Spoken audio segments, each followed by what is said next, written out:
very good evening to you and welcome to your evening newscast for today, Wednesday, April 27th, 2022. My name is Joshua Van Slyckman and let's get to the news in details.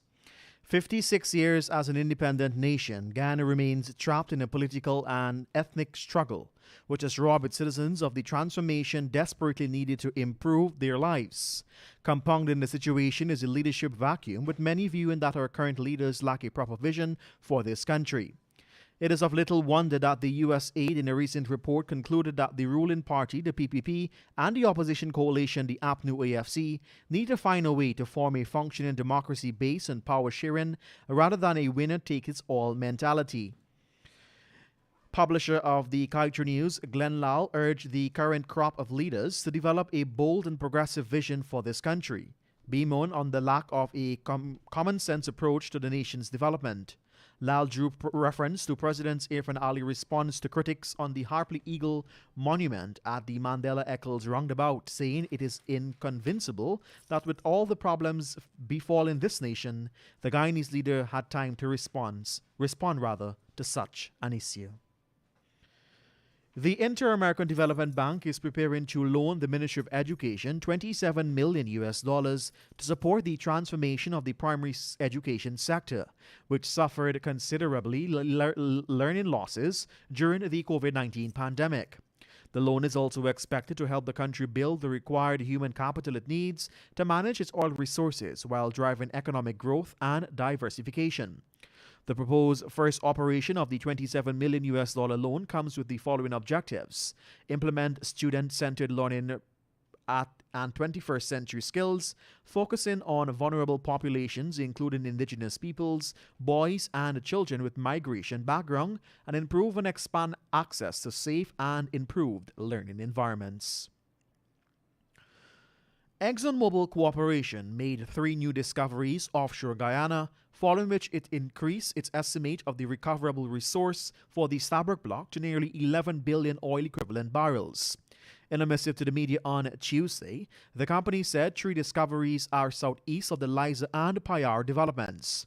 Expounding on the discovery made, it said it is Barrel I-1 well encountered approximately 230 feet of hydrocarbon-bearing sandstone. It noted, too, that the drilling of the Patwa-1 encountered 108 feet of hydrocarbon-bearing sandstone, and the Lukunu-1 well encountered 115 feet of hydrocarbon-bearing sandstone. Operations are ongoing on the 2 wells. President Irfan Ali, while attending a ceremony on the west bank of Demerara on Saturday last, boasted that every month Region 3 rakes in $50 million when the supply boats come to shore to purchase fruits, vegetables, and water from the markets and small shops. This while Guyana is saddled with $300 million daily rental bill for the 30 supply boats that service the oil and gas sector. The president did not tell his audience that Guyana's earnings from its oil production are being deducted to pay for supply boats. Presently, Guyana pays about $11 million in rental fees for each of these vessels. When a simple calculation is done against the 30 boats that service the sector, it amounts to over $300 million.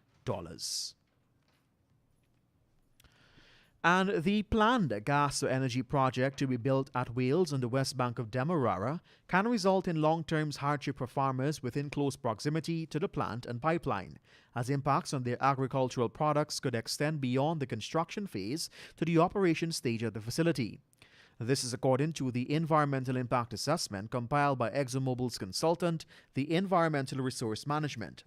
ESSO will be pursuing the pipeline aspect of the venture, which will facilitate the transportation of the gas from the Liza Phase 1 and Liza Phase 2 fields to the Wales facility. The EIA explains that the project's use of the land when construction starts and during the operation stage will reduce access to land for agriculture and other purposes.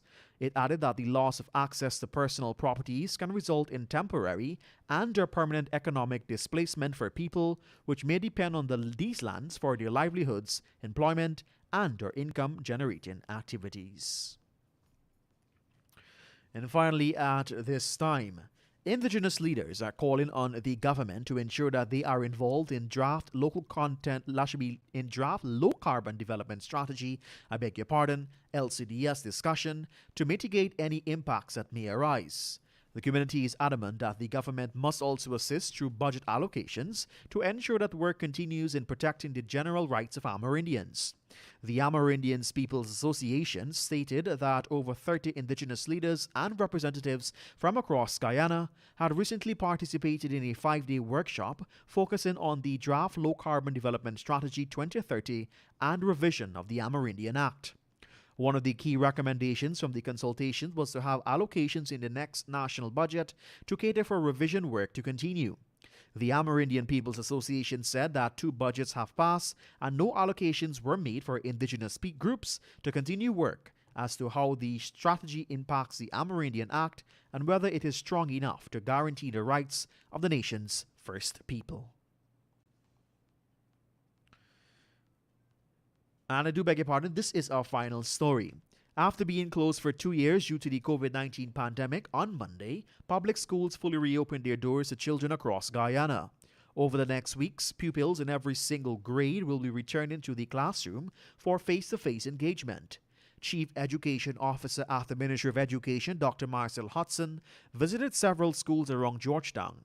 His first stop was at Queen's College. The education official stated that the reopening of school is an exciting moment for both students and the ministry.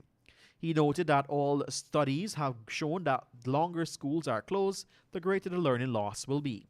The CEO noted that the ministry is continuing Operation Recovery to ensure those pupils who have dropped out of school as a result of the pandemic are returned to the school system.